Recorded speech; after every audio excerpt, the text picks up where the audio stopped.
Hi, I'm Ben from Ben Construct, and I'm here to talk to you about the twisted Moravian Workbench I've made following, watching, and I do adherence to him, Will Myers. He does an excellent showcasing of the Moravian Workbench.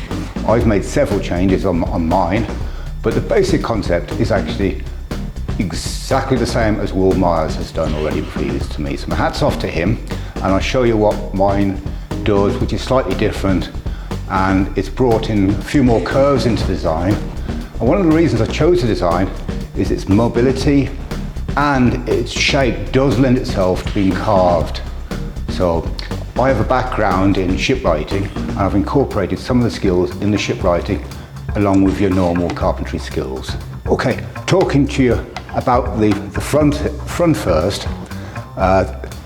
The reason you can see the difference in the laminates here is deliberate. All this table is put together with epoxy glue, which is one of the strongest and best bonding glues in the world, used with any wooden boat. These have actually got black pigmented added in, and the reason for that is to make the top look like a ship's decking. That's part one of it.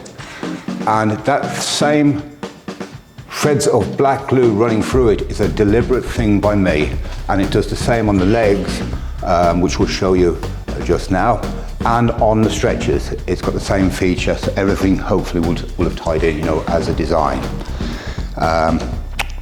With the vices, I've incorporated a full encasement of oak around the back. So there's absolutely no chance of chipping your tools or anything like that, or as minimal as you can have. This is the 9-inch one, much bigger, over at least a third heavy in weight. So it does add a weight to your bench. You don't have to have this, but this is my main work vice. It's got the same features, full encasement with the oak, corking front and back. I probably will, if I do another bench or use it again, I'll go to the crubber, the new material. It's meant to be slightly longer, and you don't have to replace it so often. With this vise, we've got the same setup with the dogs, same as the small vise, and then we have these lateral bench dogs here, which I've specially designed as well.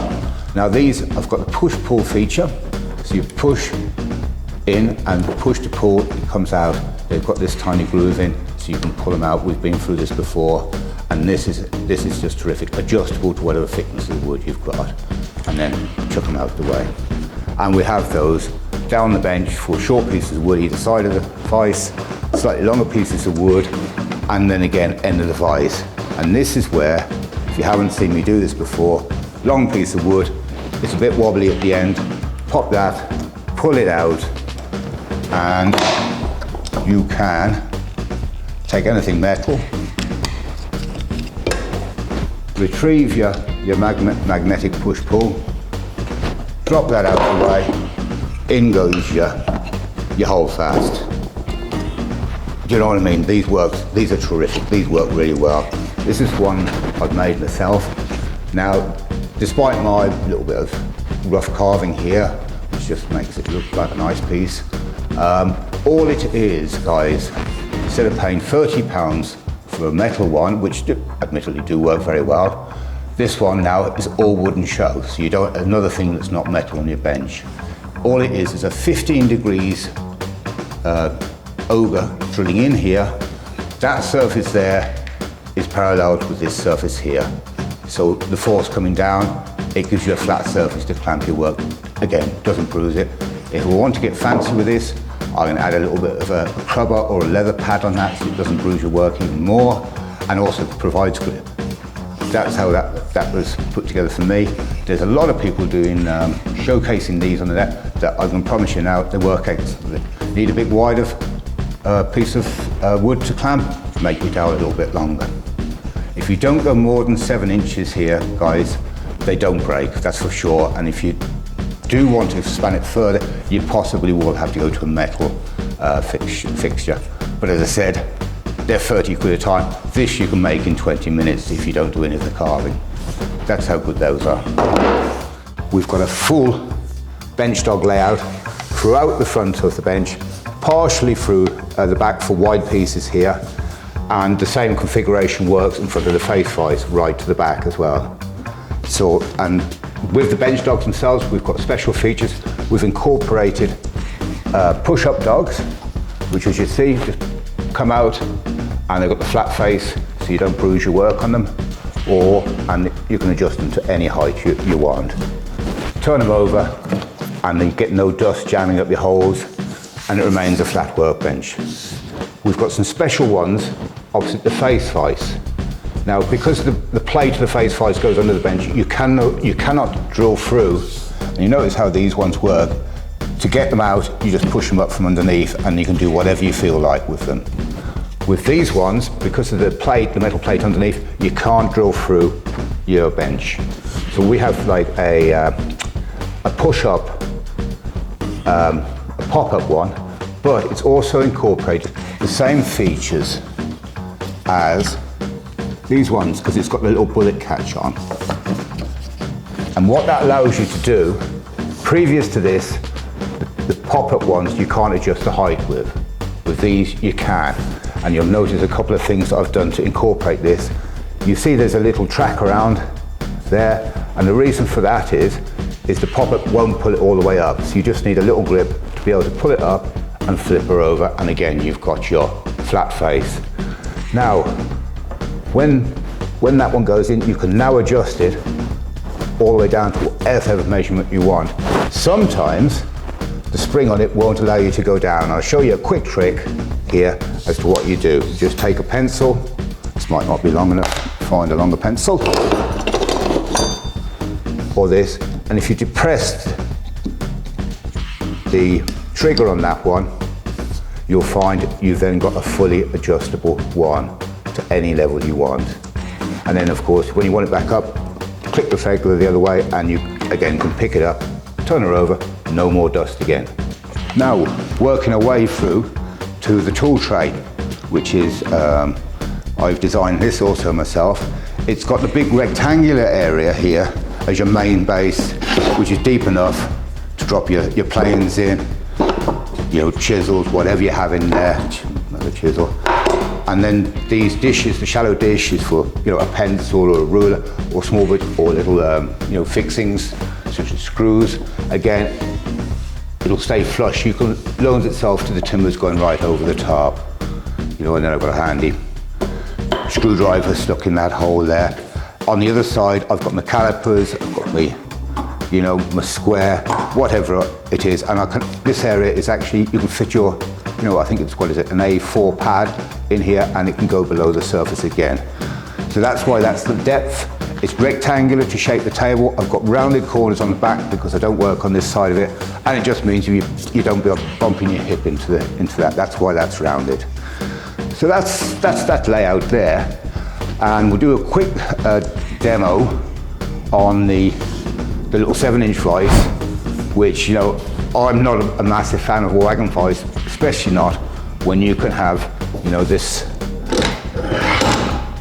quick release vise, very reasonably priced.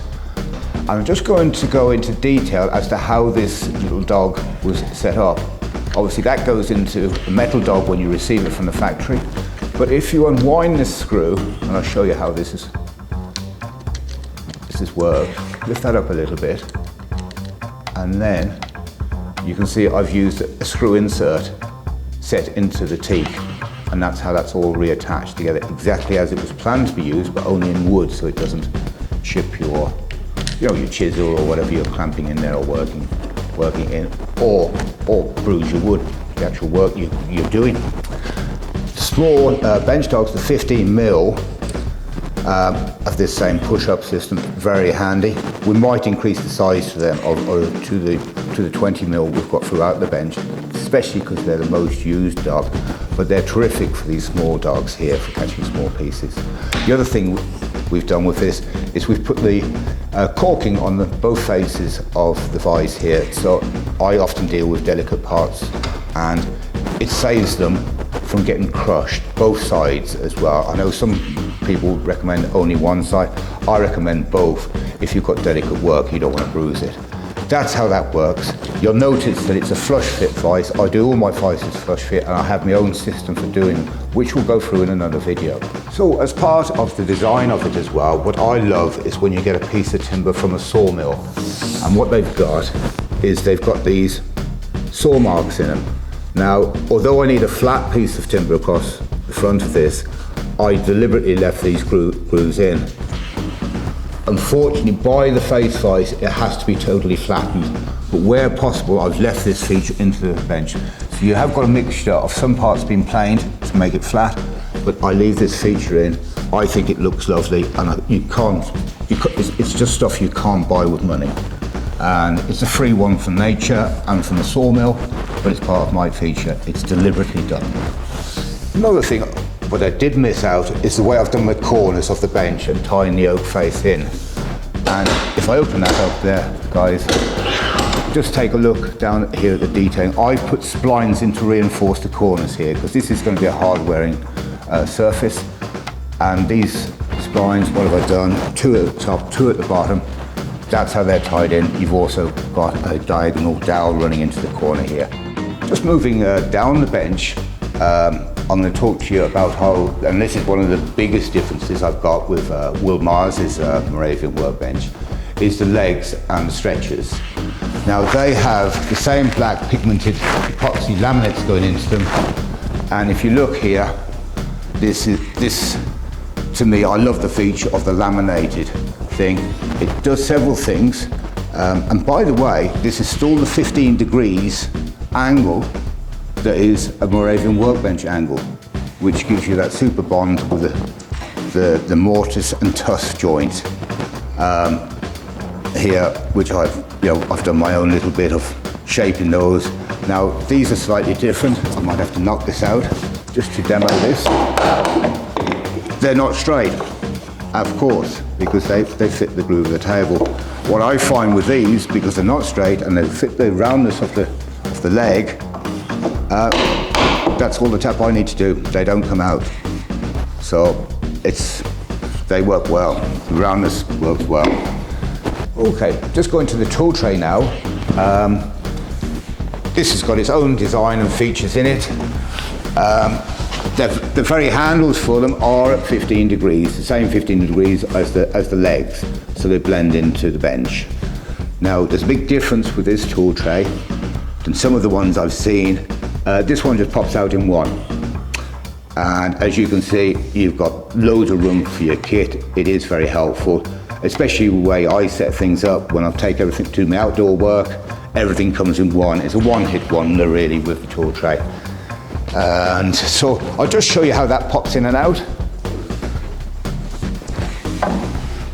So it's just straight up and straight out with all your kit.